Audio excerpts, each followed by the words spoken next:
The Rockefeller Foundation and like-minded organizations embarked on a program so ambitious that it almost defies comprehension.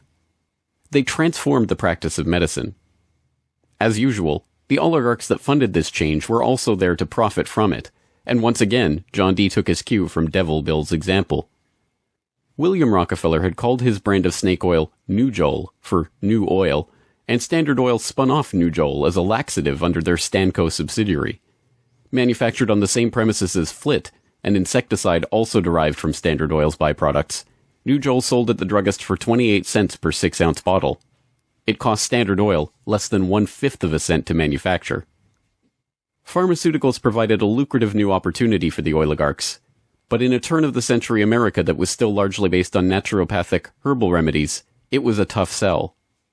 The oligarchy went to work changing that. In 1901, John D. established the Rockefeller Institute for Medical Research. The institute recruited Simon Flexner, a pathology professor at the University of Pennsylvania, to serve as its director.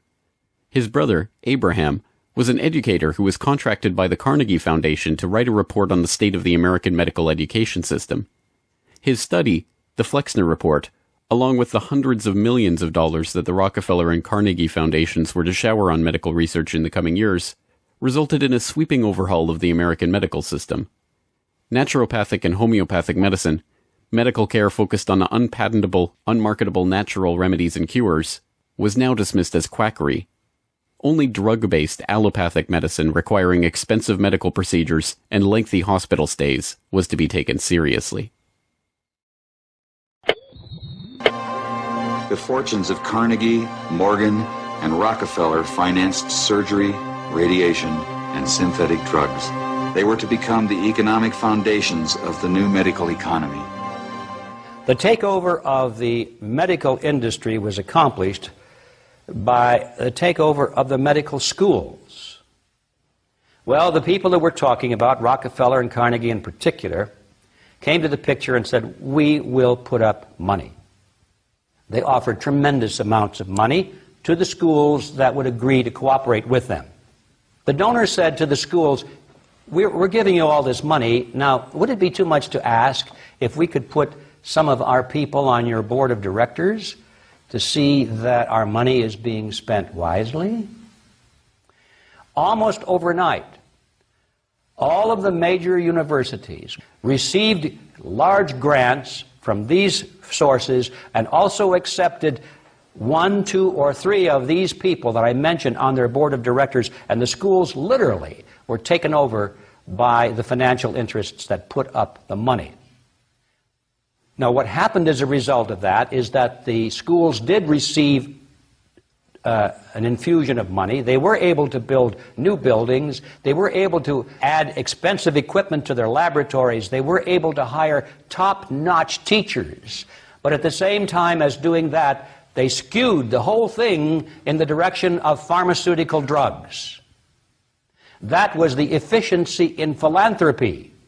The doctors from that point forward in history would be taught pharmaceutical drugs. All of the great teaching institutions in America were captured by the pharmaceutical interests in this fashion. And it's amazing how little money it really took to do it. The oligarchy birthed entire medical industries from their own research centers and then sold their own products from their own petrochemical companies as the cure. It was Frank Howard, a Standard Oil of New Jersey executive, who would go on to persuade Alfred Sloan and Charles Kettering to donate their fortunes to the cancer center that would then bear their name. As director of research at Sloan Kettering, Howard appointed Cornelius Rhodes, a Rockefeller Institute pathologist, to develop his wartime research on mustard gas for the U.S. Army into a new cancer therapy. Under Rhodes's leadership, nearly the entire program and staff of the Chemical War Service was reformed into the Sloan Kettering Drug Development Program, where they worked on converting mustard gas into chemotherapy. And once again, the Rockefellers' own snake oil was being sold as a cancer cure-all. The oligarchs' interest in the burgeoning pharmaceutical industry converged in companies like IG Farben, a drug and chemical cartel formed in Germany in the early 20th century. Royal Dutch's own Prince Bernhard served on an IG Farben subsidiary's board in the 1930s, and the cartel's American operation, set up in cooperation with Standard Oil, included on its board Standard Oil president Walter Teagle, as well as Paul Warburg of Kuhn-Loeb and Company, itself headed by Jacob Schiff of the Rothschild broker family.